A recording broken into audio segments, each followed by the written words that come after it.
Welcome to another in our series of Kehillat Israel podcasts. This is a recording of Rabbi Amy Bernstein's weekly Friday morning Torah study.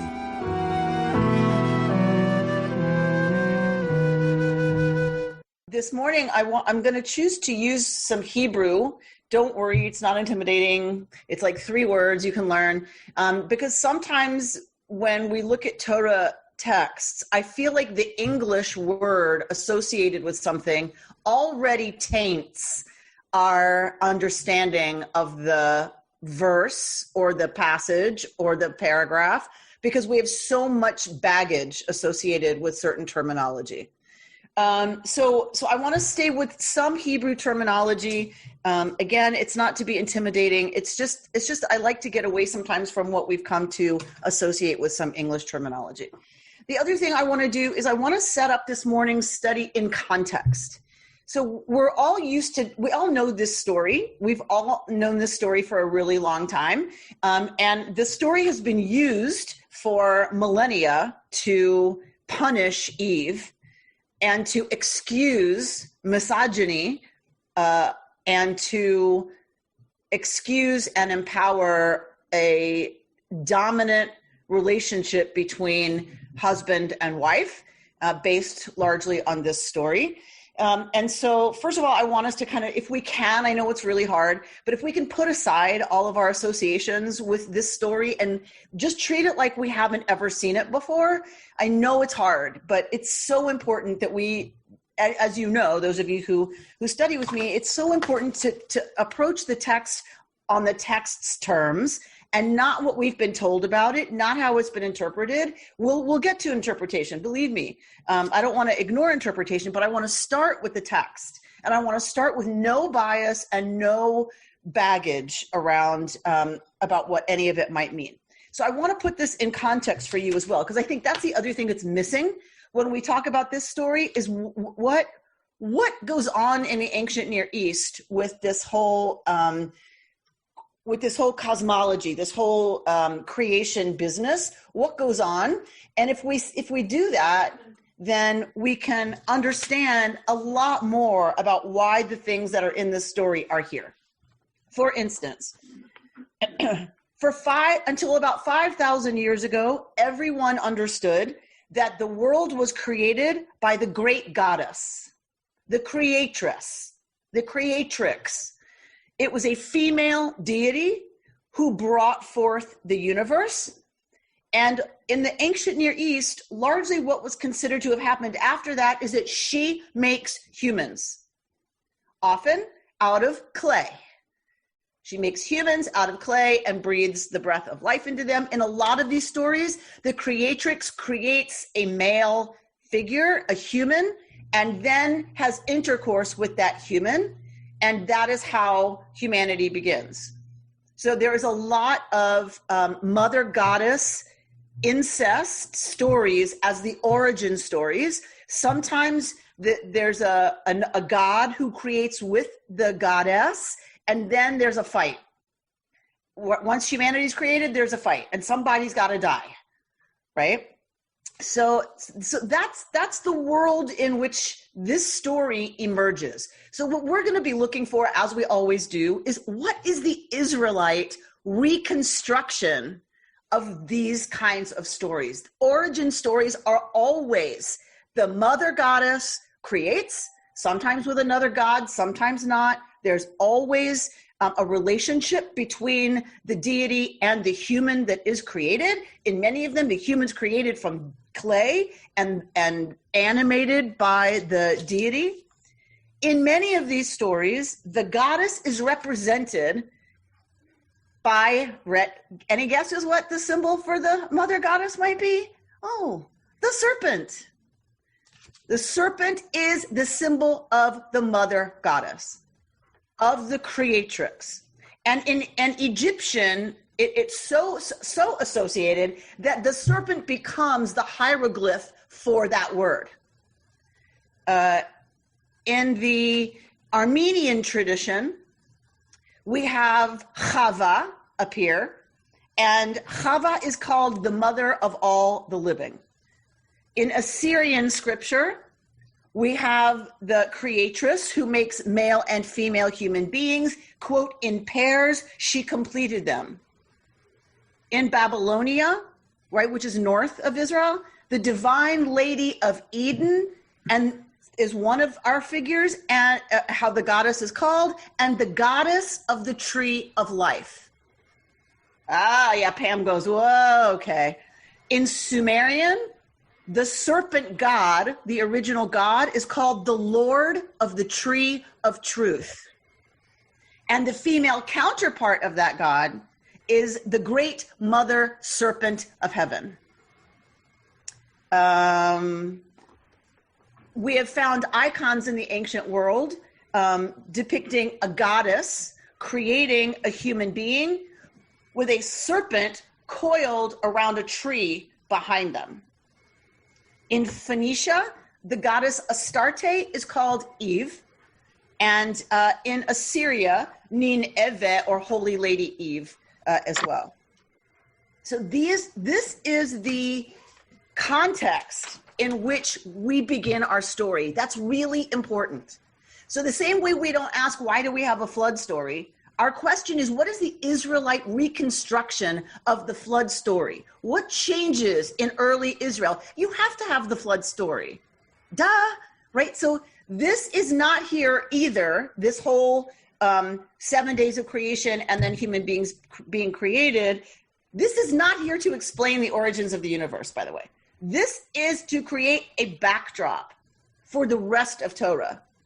You have to start here in the ancient world. You have to start with a conversation about the creation of humanity before you tell the story of humanity. And we've just got all of the components that have to be there. We have this tree of life, tree of truth. We have a serpent, the goddess. Sometimes the serpent is a symbol, right, of some other kind of deity. We have human beings created out of clay. And sometimes, like we said, a relationship between the goddess and the male human who's created. So that's all, that some components of that have to be there for it to be an ancient Near Eastern story about the origins of the universe and the origins of humanity and its relationship to divinity. Now let's see, obviously, early Israel is not going to have a creatress. Like, we know that, right? It is a patriarchal tradition that's coming on the scene. So already it's a radical thing that there's no female deity birthing the world. That's bizarre in the ancient world. It's like, what are you talking about? This boy god is alone. And let's see where we get the first reference to creating human beings. So the first reference is in Genesis 1. And I want to do this on purpose because we have two different creation stories. You all know this if you've learned with me at all. Two different creation stories. We're only going to look at the creation of human beings in the two versions. All right, first version, verse 26 of chapter 1. Vayomer Elohim na'aseh Adam b'tzalmenu. So God, in sort of a plural Hebrew form, says, let us make Adam. And here we're not going to say Adam. Here we're going to say earthling, right? Adamah, earth, Adam, that which comes from the earth, the earthling. So Elohim says, let us make the earthling bitzalmenu, in our image, kidmutenu, after our likeness. V'yirdu vidgat hayam uv'of hashamayim uv'behema uv'chol haaretz uv'chol haremesh haromesh al haaretz. And they will, we're not going to discuss this passage, we will do it another year, but they will have dominion is usually how this is translated, but it sort of means they're going to be the big shots, right? With all the other things that have been created. Vayivra Elohim et ha'adam b'tzalmo, and God creates the earthling b'tzalmo, in his image. Hebrew is a gendered language, and the main gender is, like in so many of our Romance languages, is male, masculine. So you can translate this, created the earthling in his image or in its image, because it is masculine if we're going to the default, right? So I prefer it. because I think it's truer to what it means to be created in the image of God, right? Right? It creates the human. B'tselem Elohim bara oto. In the image of God, did it create it? Zachar unekeva bara otam. Male and female, did it create them? All right? That's all we're going to do of chapter 1. But this is chapter 1 of Genesis. Zachar unekeva bara otam. Masculine and feminine, male and female, God created them. Okay. Then we go on and we have a second creation story, and it's the one we're all more familiar with. But I do not ever want to teach this with saying this is the story, right? There are two stories. So the rabbis have to deal with that. The rabbis have to deal with the fact that we have a problem here, right? That they don't exactly match up. But we're not going to spend too much time on that, although Robin, if we have time, I will get to their explanation, their dealing with it, which is, of course, Lilith. All right. Okay. Vayikra Adam. So we're getting, let's go back a little bit. So let's get the creation of Adam in our second narrative. Yud He Vav He. So now we have a different name for God. Notice, right? So what does that usually tell us? If we have a new name for God, it usually tells us, different source material, right? Different writer, different tradition, north and south. Elohim is north, Yud He Vav He is south.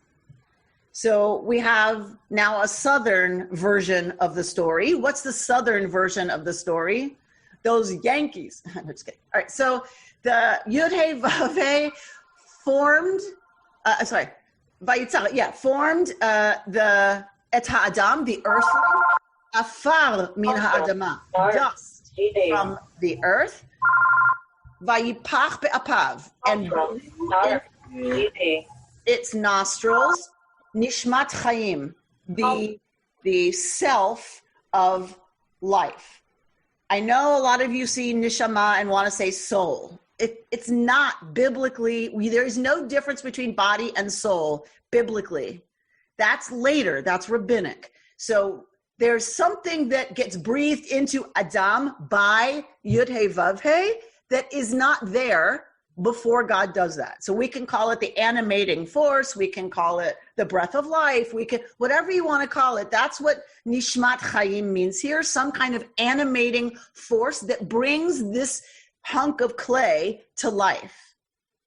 Vayihi ha'adam, here's how we know. Vayihi ha'adam lenefesh chaya. And the being, the earthling, becomes a nefesh, a self, chaya, that's alive. Okay? And God planted a garden in Eden in the east and placed there ha'adam, the earthling, that God had formed. And then we get trees. This is a very different story, isn't it, than we're used to hearing creation being chapter 1, but the creation of human beings being this chapter 2. They pick and choose how to tell the story. Because in this one, the human beings created, and then God makes a garden, and God makes trees, right? And it makes all of these other things, and about these wonderful rivers, the Tigris and Euphrates, right? This is the Fertile Crescent. All right. So there's only Adam right now, the earthling. Vayitzav Yud He Vav He Elohim al ha'adam. God makes a commandment on the earthling, lemor, saying, Mikol eitz hagan achol tochel. From every tree of the garden you may eat. And the word for eat gets doubled here in the Hebrew, which lets us know it's an intensive form. Like, you shall surely eat. Like, it's a good thing. Like, eat from every, it's not only you may, but for sure you should eat of every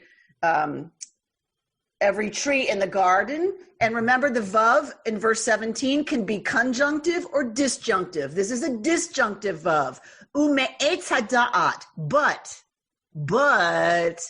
as my rabbis used to say, but beauty from the tree, hada'at tov vara, which tree? The tree that's the knowledge between good and evil, lo tochal mimenu. You will not eat of it. Ki biyom achlacha mimenu mot tamut. Because on the day that you do, you will die. And again, the word for death, mavet, mot, is here twice. So you shall surely die. Vayomer Yud He Vav He Elohim. Now we're getting the combination of two names for God, Yud He Vav He, right, and Elohim. So, and often that's translated as the Lord God, because Yud He Vav He gets translated as Lord, and Elohim gets translated as God. So the Lord God, so Yud He Vav He Elohim, Lo Tov Hayot Ha'adam Levado Eselo Ezer Kenegdo. It is not good. It is not okay that the human being is alone. I will make for the human being, and I hate this translation. This is one of the reasons, this is one of the ways that this text has been mangled, is a fitting helper. Okay, it's not wrong, technically. Ezer is a helper. But please remember, the psalmist uses this when it says, I will lift up mine eyes from whence to the hills, from whence comes what? My help. God is the helper. So help does not mean assistant. Help means you turn when you are needing something, you turn to an ezer, to someone who can help you, someone stronger, someone who has more of whatever it is you need. And you turn to them in a time of weakness, in a time of sadness, in a time of need, in a time of danger. Ezer is always in a position to give what the asker is lacking.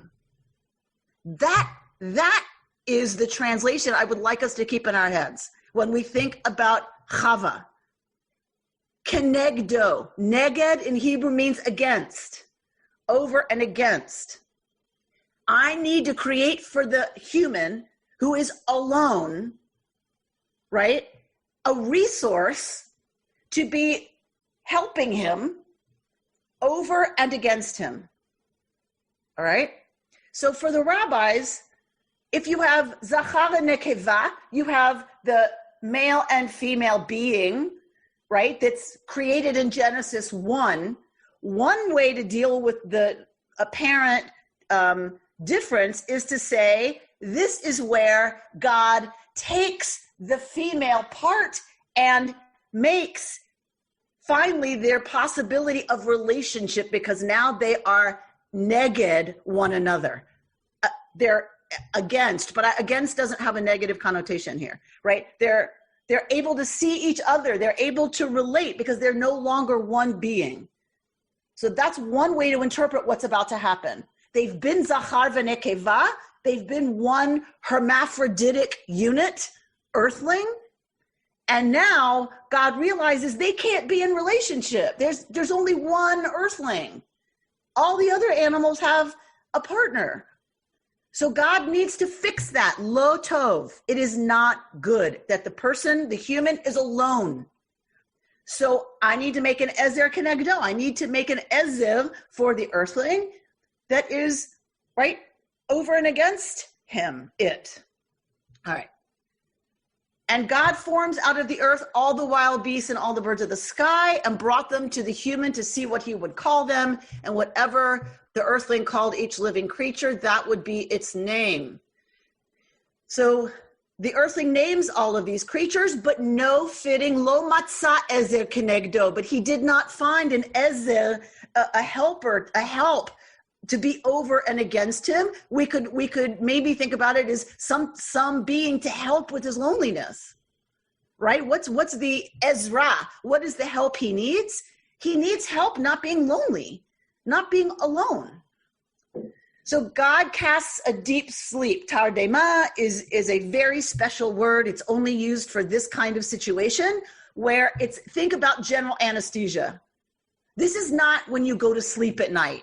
Because if you go to sleep at night and God hacks your side open, right? This is not that kind of sleep where you would wake up and not be very happy. Tardema is a very deep sleep. God puts the earthling under general anesthesia and Vayishan, and he goes out, we might say unconscious or whatever. Vayikach achat mitzal atav, and God takes one of the things from his side and then closes up the flesh underneath.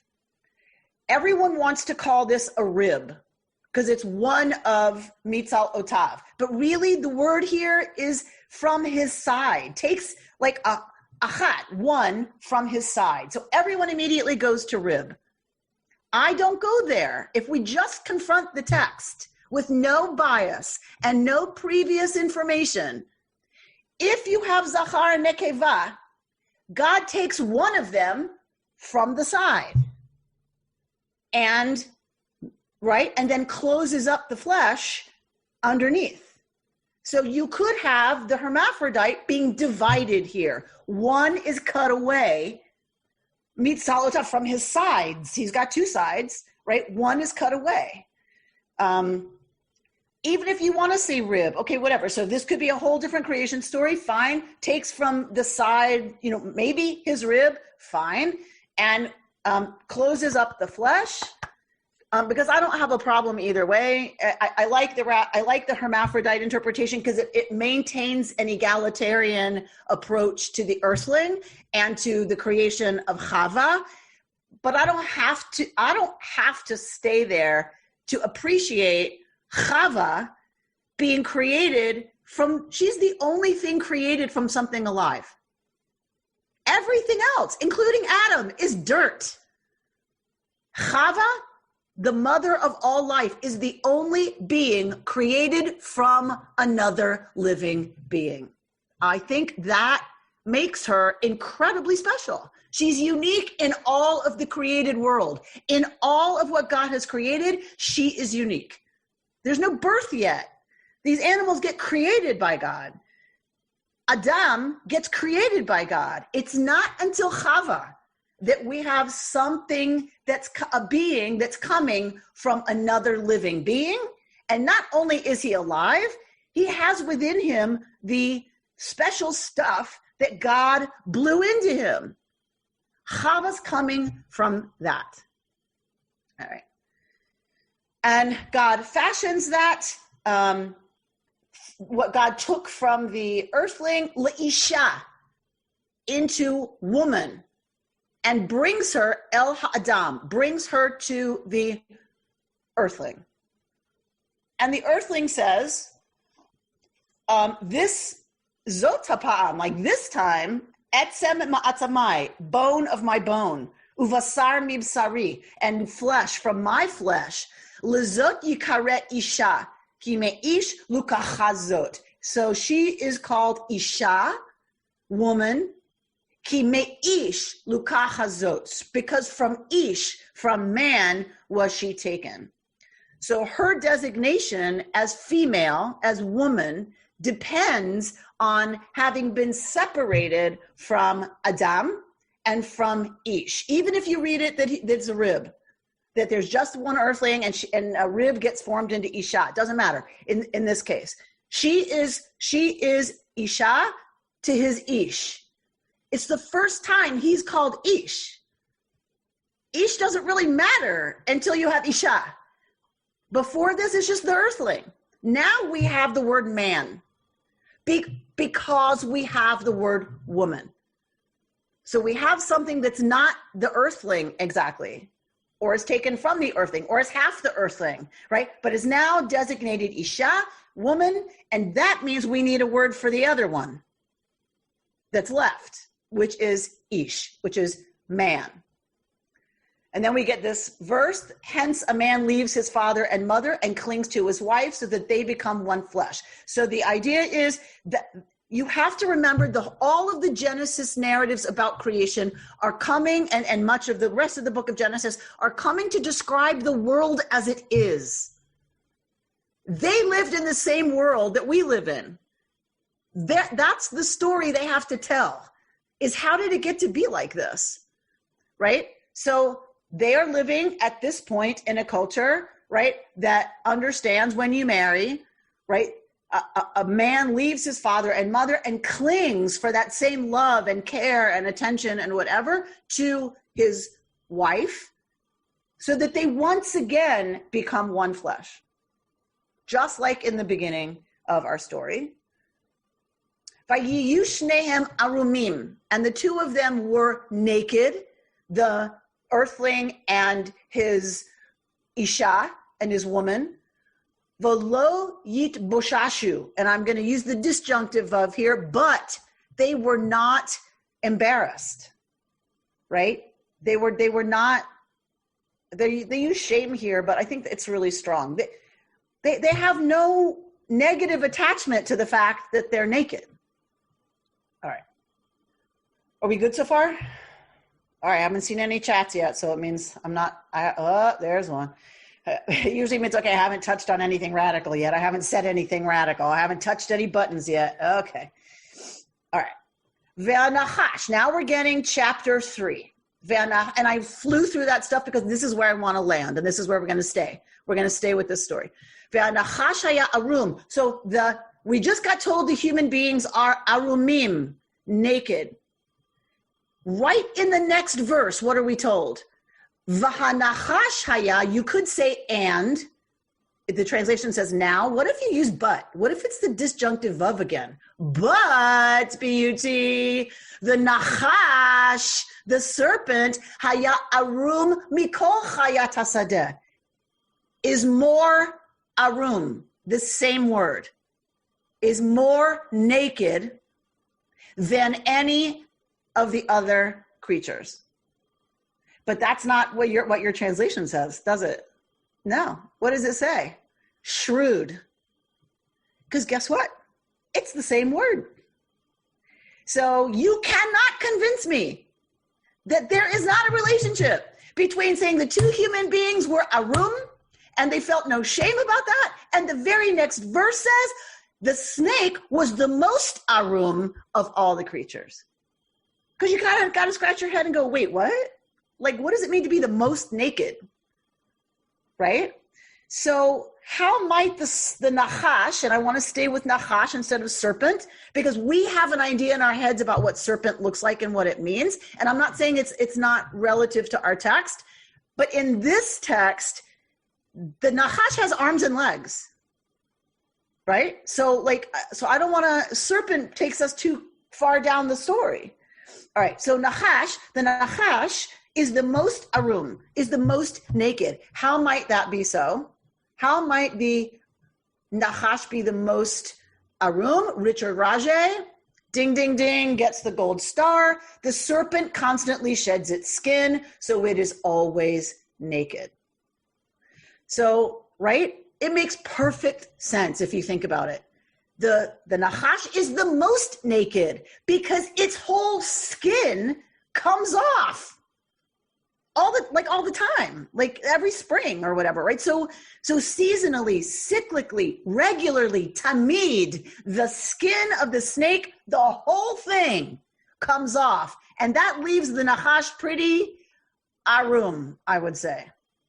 But how does that make sense in our story? They're naked. They feel no shame about it. The snake is the most naked. Does that really tell us anything? Okay, so if you don't go with naked, arum also means shrewd, wily. Think wily coyote.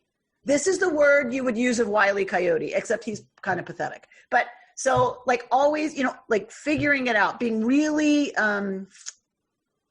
what's another word for shrewd?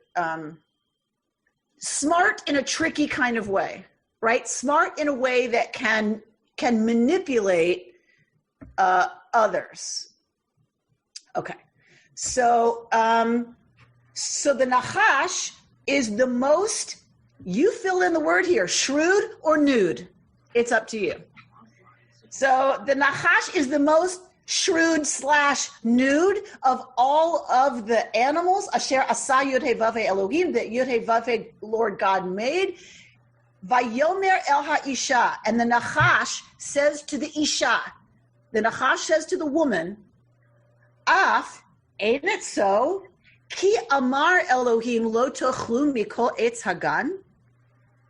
Isn't it so that God said you cannot eat of any of the fruits of the garden? Okay. So is that what God said? No. All right. Vatomer ha'isha el hanachash. And so the woman says to the Nachash, Mipri eitz hagan nochel. We can eat of the fruit of the garden. Umipri, again, the disjunctive of. Umipri ha'etz asher b'toch hagan. But from the fruit of the tree that's in the middle of the garden, Elohim said, y'all cannot eat of it, and you can't touch it, or you'll die. Vayomer hanachash el ha'isha, and the Nachash says to the woman, lo mot tamutun, you won't die. God knows that on the day that you eat of it, your eyes will be open. This is the word for opening that only applies to eyes, which is a beautiful word in Hebrew. So there's a word in Hebrew for opening that only happens when you're talking about eyes. Okay, we got it. So God knows that the day that you eat of it, your eyes will be opened. Vihitem ke Elohim.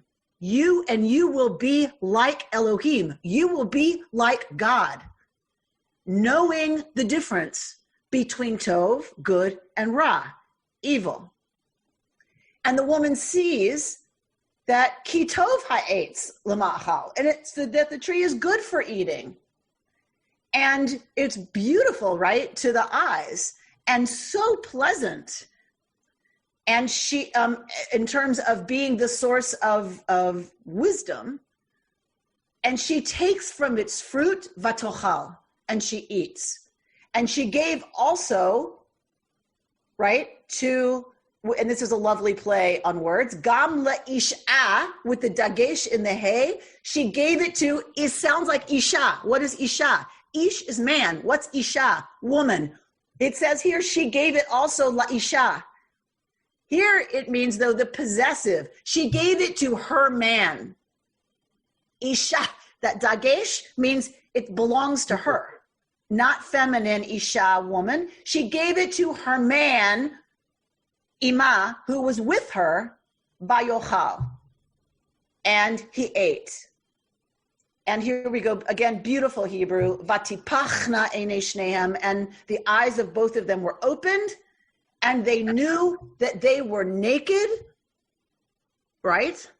So they sewed together fig leaves and made for themselves chagorot. So kind of, what do you call it? Like a loincloth, right? Because they realized that they are naked. Okay, I want to stop here.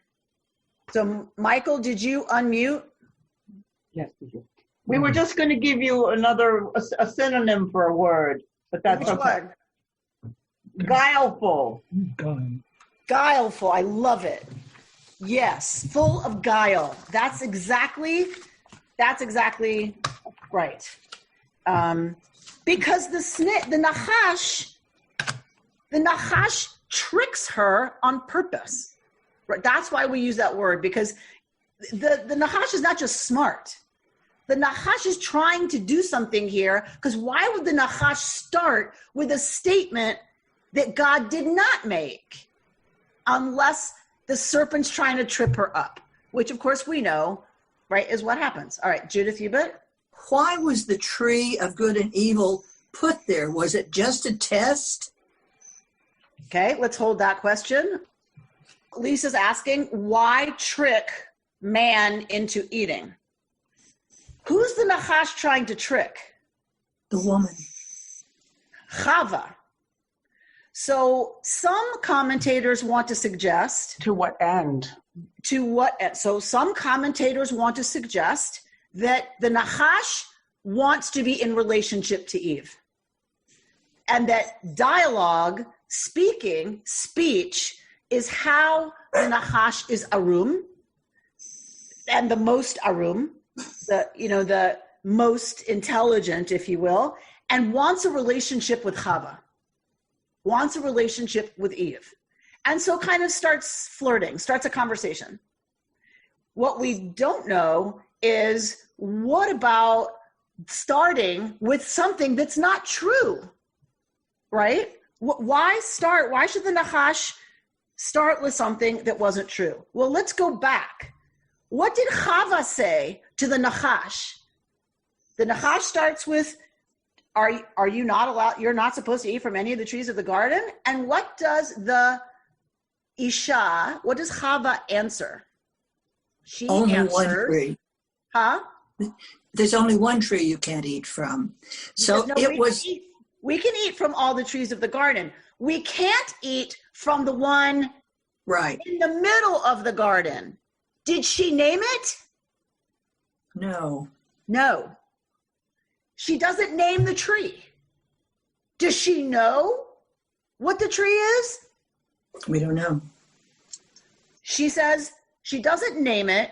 And Richard Rajay is saying the snake Satan, oh, here we go, a commentary already, is telling God, if you're not willing to be in relationship with me, you are not going to have a relationship with anyone. Lovely.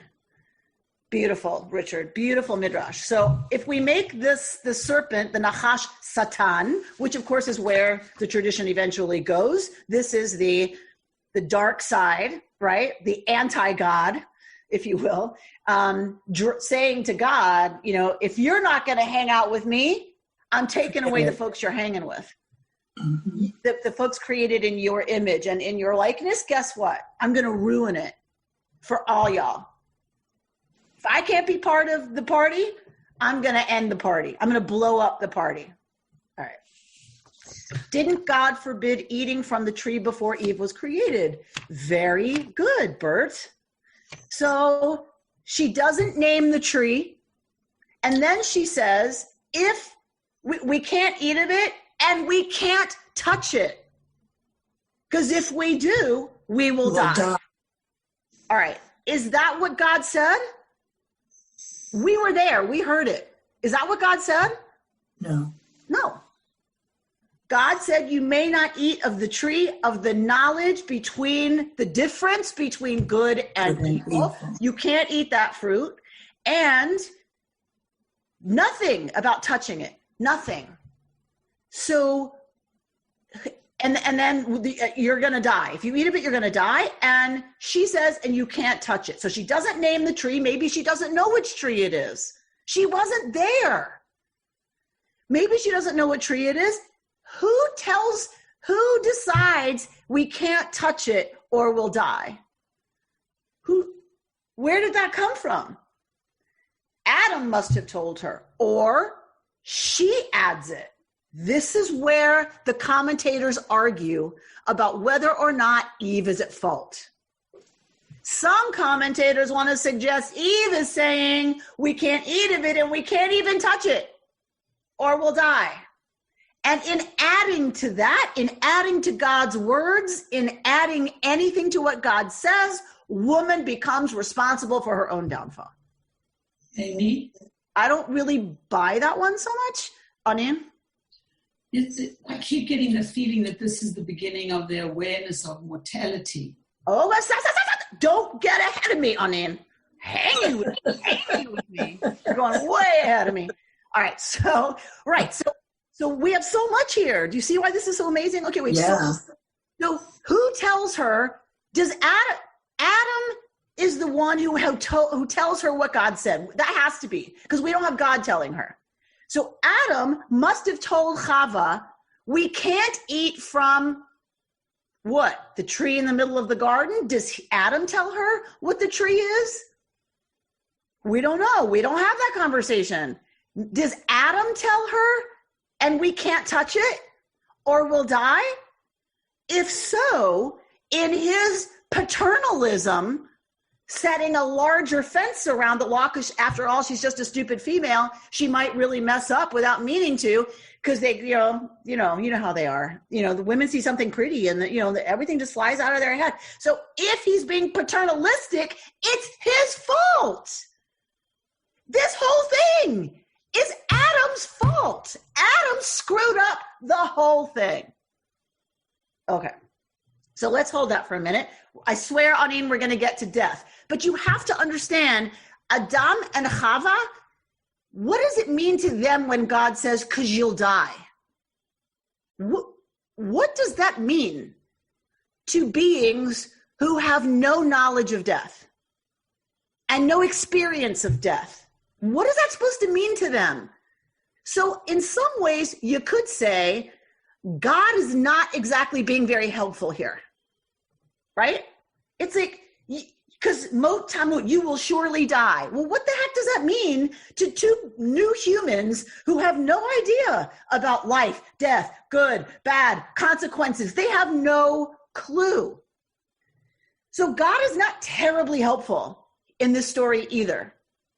So you can't eat. All we know is that she knows she's not supposed to eat from the tree in the middle of the garden. We can decide if she adds and we can't touch it, or if Adam added that for her so helpfully. In any case, what happens? The setup ends in disaster if you read it the way we have all been taught to read it. I want you not to necessarily read it that way. The Nachash says to Chava, you're not going to die when you eat it. God knows, and Judith, to your question, God knows that the minute you eat of that tree, of the knowledge of good and evil, you will be like God. So is it a test? Let's say yes.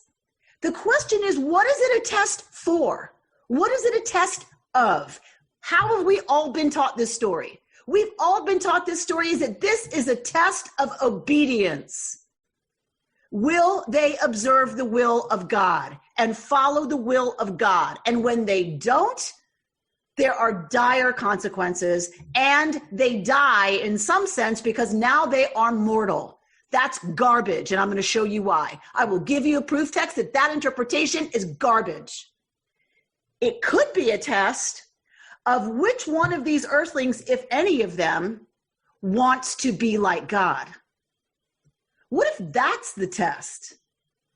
As soon as Chava hears she's going to be more like Elohim, she decides to eat of the source of knowledge.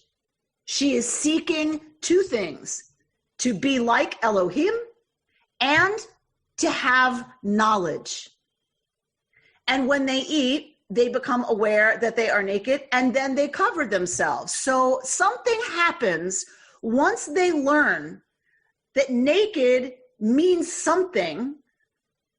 They cover up their nakedness. What gives them this new understanding of being arum, of being nude? The knowledge between the difference between good and evil. I'm going to let you think about that all night.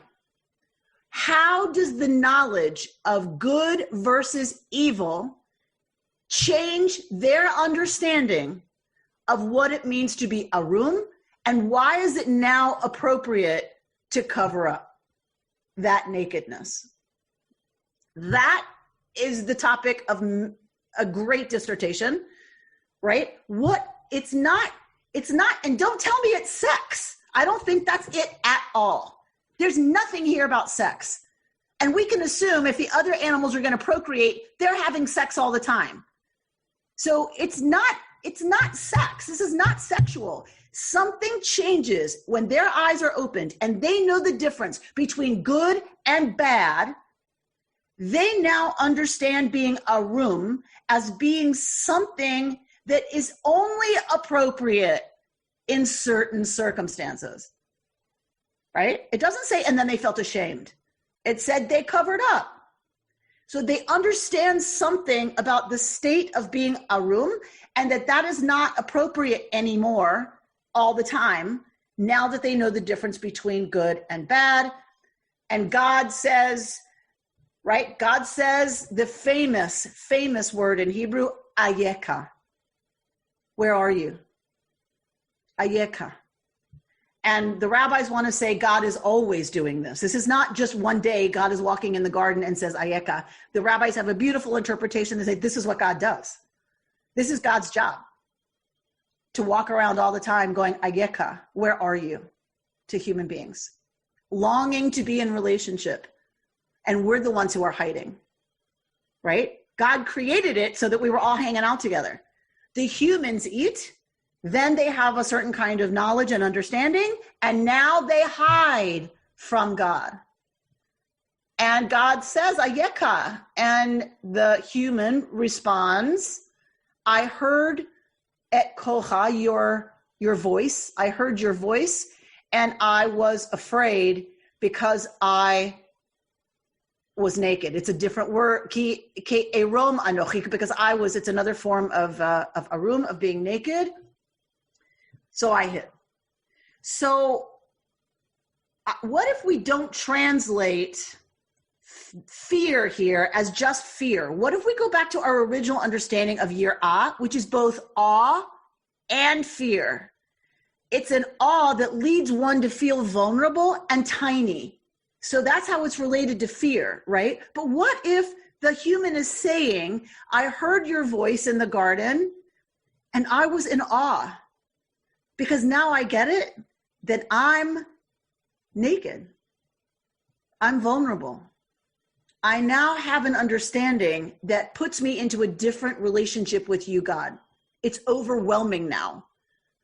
Now I understand the vast difference between us, maybe, right? I don't know, that I have the capacity to maybe do ra, to do evil, which I didn't know before, because I didn't know there was such a thing. We could write many midrashim about what changes for the earthling.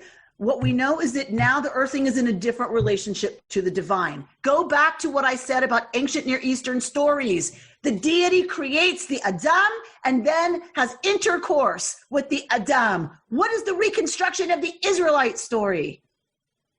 They look to become more like God, and in doing so, develop an awareness that makes them hide and separate from God. This is not going to be a story about the deities having intercourse with human beings and blah, blah, blah, blah, blah. This is a complete break. Not only are they not going to have sex and then procreate to make other kinds of beings, not only that, there's now a separation between the divine and the human that gets created. Vayomer, and God says, who told you that you're naked? Like, where did you learn that word? They've never been anything other than naked. Animals don't wear clothes. So how do you know that word, right? Naked is only in relationship to clothed. There is no clothing. So how do you know this word naked? And God, of course, knows that the only way the human could know this is because they ate from that tree, right? So God says, did you eat of the tree which I had forbidden you to eat from? And what does the Ish say? What does the Adam, the earthling, say? Ha'isha, asher natata imadi, hi nali min ha'etz va'ochel. That woman that you gave me, that Isha that you gave over here with me, she gave it to me to eat. So God goes to the Isha and says, Mazot asit, what is this you have done? And what does she say? Hanachash, the serpent, right, tricked me, and I ate. And now comes the famous passage, right, attributed to the Lord God. The Lord God says to the Nachash, because you have done this, because you tricked her into doing this, Arur ata mikol habehema, you are going to be cursed more than all of the other animals, and you will now crawl on your belly and eat dirt all the days of your life. Presumably that means the Nachash did not slither around on its belly before this. It had legs. And I'm going to put enmity. You wanted to be so close to this woman. Maybe the Nachash really does want a relationship. Maybe the snake's not doing something wrong. Maybe the snake wants her to eat so that she'll be more like it and God. Maybe The snake just wanted a companion. That would make this sentence make sense, wouldn't it? I will put enmity between you and the woman. Why else would that line be here? If the Nachash is just Satan and just evil, then what is the snake losing here by there being enmity between woman and snake and between woman's offspring and the snake's offspring, right? There's only a loss for the Nachash here if what the Nachash wanted was the opposite of this, was closeness and a fondness between it and the woman and between its offspring and her offspring, right? And so now there's going to be, right, they shall strike at your head and you shall strike at their heel, right? You're now going to be enemies. And to the woman, remember, these stories are being written about the world as it is. And women, hate to tell you, bring forth children in pain. So how did that happen? Well, here we go. It's the consequence, right? So I will make, right, your pain, hard in childbearing. In pain will you bear your children. Your urge shall be for your husband, and he shall rule over you. This is the world as we know it. This is the world as the ancient Israelites knew it.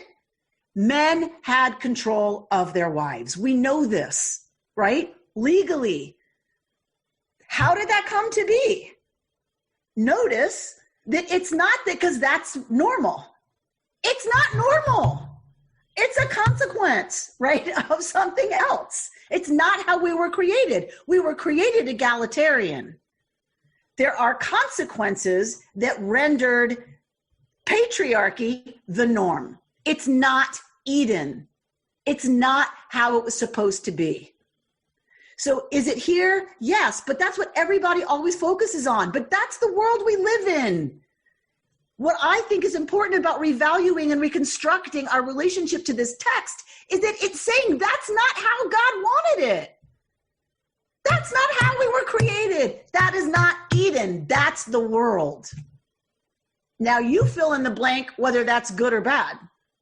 Because you are descendants of people who ate from that tree, so you know the difference between good and bad. They didn't. To Adam, because you did as your wife said and ate of the tree about which I commanded you, don't eat it. Cursed be the ground because of you. What's his punishment? You're going to have to work for a living. Well, unless you're a yeshiva bucher and your wife supports you, then you get to study Torah all day and not have to worry about it. But in general, men have to work. That's the world we live in. You have to work for a living.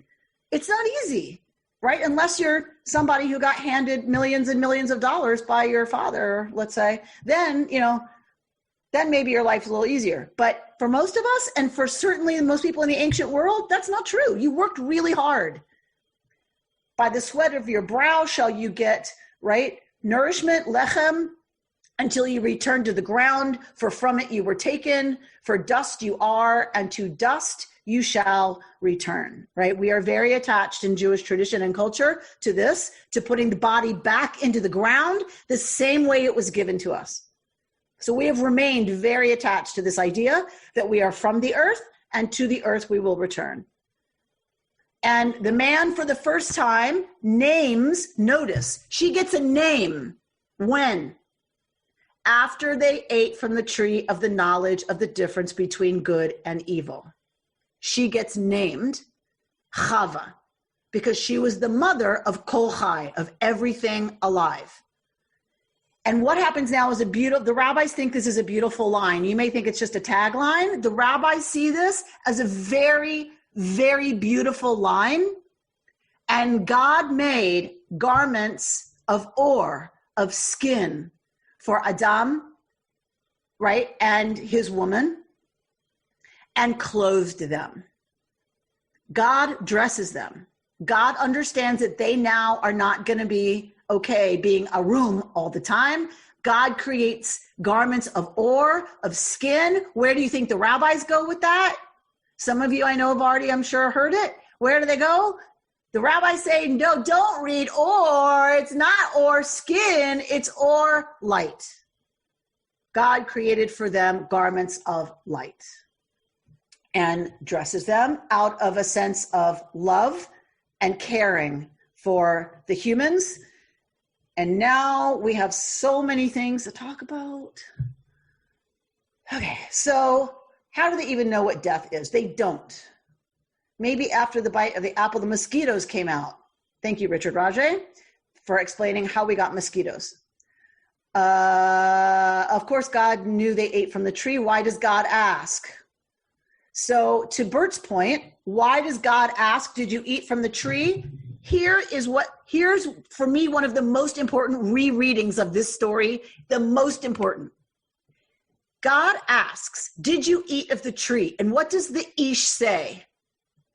She gave it to me. God goes to her. Did you eat from the tree? What have you done? And she says, the Nachash tricked me. This is the moment, say the rabbis, that they lose the Garden of Eden. They were not expelled because they ate. They were expelled because they blamed each other. Nobody took responsibility. They ate. No, nothing happens, by the way, when they eat. God just says, Ayeka, where are you? Nothing happens. It's not like, boom, they lose the Garden of Eden and they're kicked out. No. God asks a question. Did you eat from that tree I told you not to eat from? And each of them shirks responsibility and blames somebody else. And that is when God says, okay, that just eating of that tree didn't do it. Say some of us who love this story in some ways. Just eating of the tree didn't do it. Knowledge of the difference between good and evil didn't do it. Didn't make them responsible.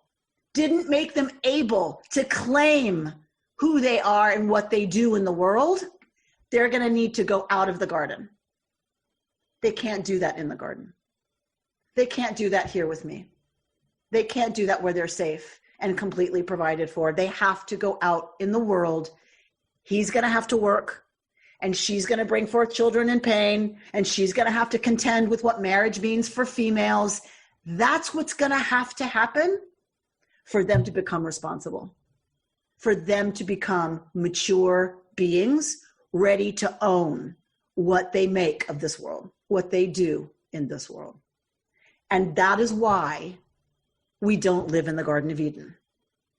Because just sitting around protected and not having nothing expected of you and getting just book learning and knowledge is not life. And it is not what develops responsible, responsive adults. Living does. Experience does. And that is what we're meant to do, is become responsible people. And so had they taken responsibility, maybe we wouldn't have needed the world, but that's not what happened. That's what loses them the garden. This is not a test of obedience. It's a test of what happens if they become somewhat like me. Let's see. There's never been human beings before. So let's see. I'll set up a test. She passes the test. Eve passes the test. And eats so she can become like God. And God is now asking, what did that do? Did it work? And the answer is no. The knowledge was not enough. Kind of theoretical knowledge is not enough to really become like God and to become what God wants for humanity to develop into. Instead, they have to go create civilization. They have to create a world. And notice all human beings will descend from these two.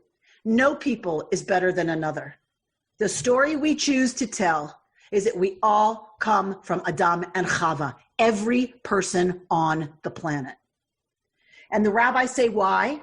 Why is this the way God did it? God could have done whatever God wanted to. But God did it this way on purpose so that nobody could say, my ultimate ancestor is better than yours. No one can say that because we all descend from the same ancestor. So what do we do with this whole death thing? I just want to close it out with that. I'm happy to keep talking. I know we're over time, but it's so important to me that we get to this text and really understand it and really like confront it differently. I just want to go to one verse so that you can see why I think it's garbage, that it's about mortality here. And God said, now the man has become like one of us. The humans are now more like, right, this God thing, knowing good and evil. What if, pay attention people, what if he should stretch out his hand and take also from the tree of life and live forever? What does that mean? That means they are already mortal. So don't buy it when someone tells you that eating from the tree, or even saying we didn't take responsibility, is what brings death into the world. It's garbage. You just saw the proof. The proof is, what if the being, this Adam, stretches out his hand and eats from the tree of life and lives forever? We can't have that now. They were created mortal, finite. They would have had to figure out to eat from the tree of life to live forever. Now that option is off the table. But it was an option before. It was not the circumstance. They're created mortal. The vision, of course, of most traditions is that there will come a time when we do live forever, because that's the fantasy, isn't it? Of finite creatures, is that we'll live forever. So for some traditions, it's because you die and go to heaven or hell or whatever. And for the rabbis, it's, the world to come, that God's going to come and God's going to fix everything so that we live forever. But that is not what the creation story teaches about the original humans who were created. They were created mortal. Now, I would love to know the story that we've lost about the tree of life. I would love that story. Right? Because clearly it's in other ancient Near Eastern origin stories. So we know there's a tree of life, there's a tree of knowledge. So we have the reconstruction by the early Israelites of that story. What we're missing, what we've lost, is the story of the tree of life and human beings' relationship to that, which would be fascinating. So acquiring the knowledge came in the wrong order. Type more about that, Richard. I'm not sure what you mean by that.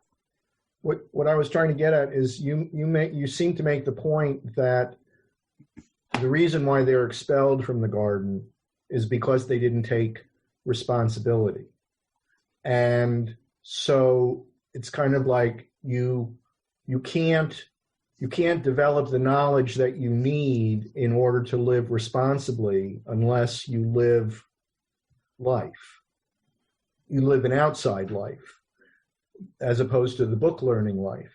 And so it's sort of like, it's kind of like, 100 years from now, giving a 5-year-old a little pill that gets injected into their brain, and all of a sudden they have the sum total of all human knowledge, and yet they don't know how to live because they're only 5 years old.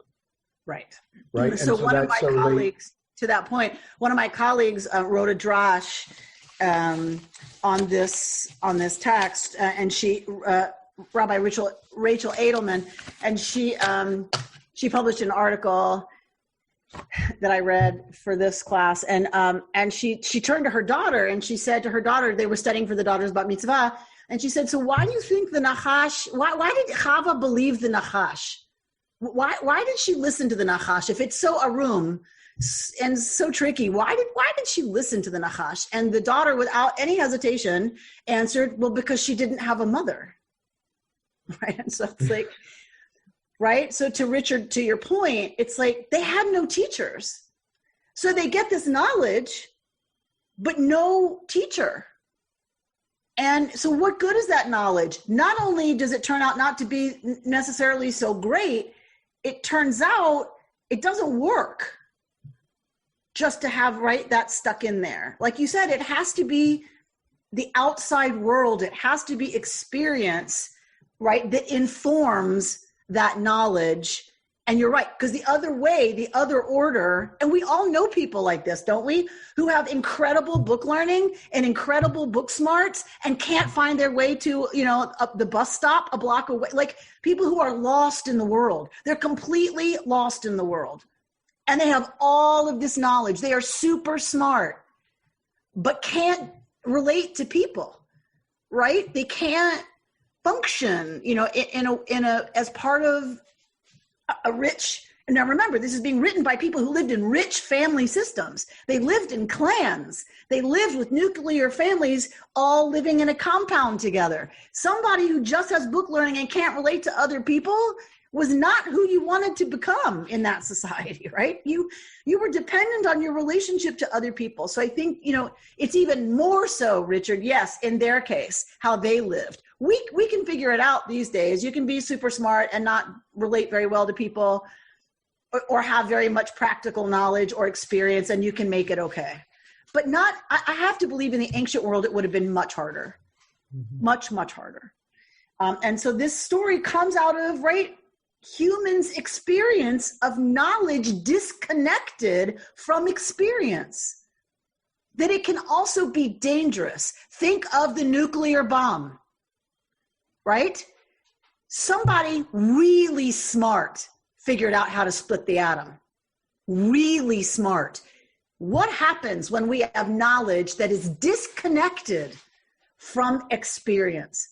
And I'll go further and say, and a care for the world, and a care for its creatures. When we just have smarts and the ability to do something, and we don't have an understanding of should we do it, that's the point of being expelled from the garden. If you ask me, that is why it's not the horrible story we think it is. It's coming to describe the world as it is. And the world as it is, if you just have, we can, because we have the capacity to think and do it, you don't have an answer to, but should we? That only comes with experience. That only comes living a life. That only comes after you've birthed your children in immense pain and don't want anything to happen to them that's bad. And so you can imagine you don't want that for anyone else's child either. That doesn't happen if you're blissfully hanging out, right, in the garden. That's not what we're meant to be. It would have been nice. And of course, that's what we want because we think that's what we want, right? People say, oh, I can't wait to retire. And then they retire and what happens, right? Like it turns out golf is not enough for most people in terms of meaning. Recreating is not meaning, it's recreation, which only really has value in relationship to working and doing the dishes and doing the laundry and taking the dog out, right? Then recreation becomes something super special and amazing. So we fantasize that we wanted to stay in the garden and not have to work and live forever and not bear children in pain, blah, blah, blah, blah, blah. But it's not really, is that really true? Barry. This chapter was used, I teach junior high, and this chapter was used in the first lesson of the teacher's seminar to teach us about, something about human nature and rules and rule setting, etc. So even if you have just one rule, expect it to be broken. That's lesson number one. Lesson number two, if you want kids to take responsibility for their actions, you don't do what God did. You go there and you say, I heard that you did X, Y, and Z, and let's talk. You don't go, where are you? Who told you you're naked? That's what my mother used to do, and she was a teacher. But they told us, if you want children to take responsibility, you just tell them the whole spiel. You don't go asking leading questions. Lovely. There's a book called Whenever I Say No, I Feel Guilty. And Didi Carr-Rubin, Rabbi Rubin's wife, gives it to all of her confirmation age kids. And it says exactly this. If you really want to teach a child to be a responsible adult, which is what we don't raise children, we raise adults. If you want them to be a responsible adult, you don't say to them, why did you do that? I told you a million times not to take that dish down. Why did you take it down? It's nature. We do it. It's instinct, and it's wrong. What we need to say is, I told you not to take the dish down. You chose to do it anyway. Now look what's happened. What are we going to do? How are we going to fix this? And I don't like it that you disobeyed me. I don't like it that you didn't ask my permission. And I don't like it that you've broken one of my favorite dishes. I'm not happy with your behavior. Right? So that's how you raise responsible adults. So God probably is not looking to raise responsible adults. God is checking, I think, in my interpretation anyway, God is checking, right? How do you know you're naked? Did you eat from that tree? Right? And God's checking, and sure enough, they're not done yet. Right? They're not responsible. No, it's not right. They're going to have to do some other stuff's going to have to happen before they reach that place. And it was making me think about something else. Barry, what did you say?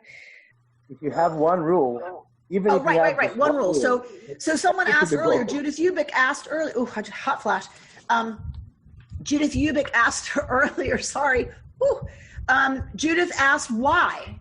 Why put a tree there and say, don't eat of it? And Rabbi Harold Kushner has one of the best explanations of that I've ever heard. And he says, God had a choice. There's a choice between perfection and goodness.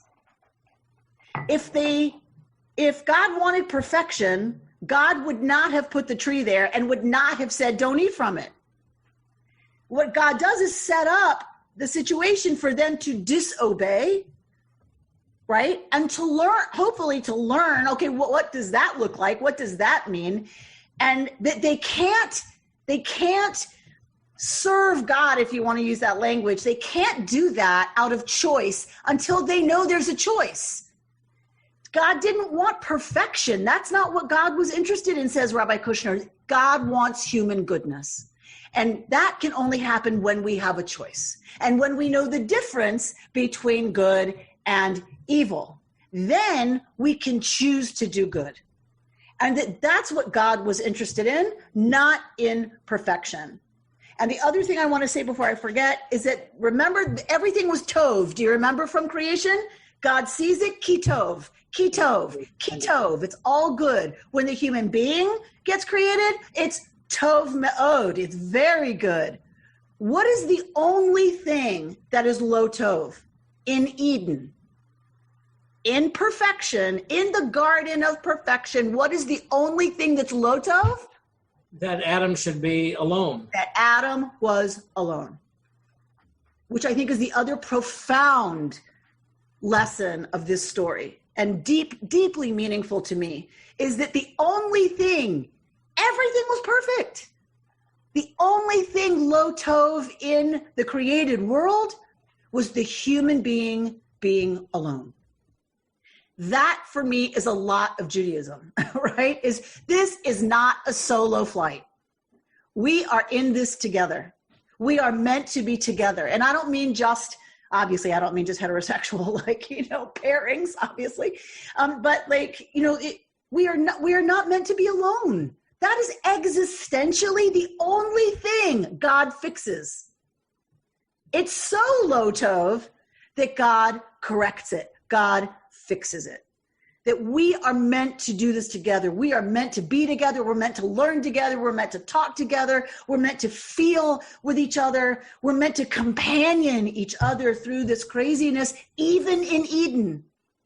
We are meant to be together. And for me, that is where Judaism leans hard into that being existentially what has to happen for anything to be tov, for it to be truly good, is that we do it together. You've been listening to Rabbi Amy Bernstein's Friday morning Torah study from Kehillat Israel in Pacific Palisades, California. For more information, go to our website, www.ourki.org.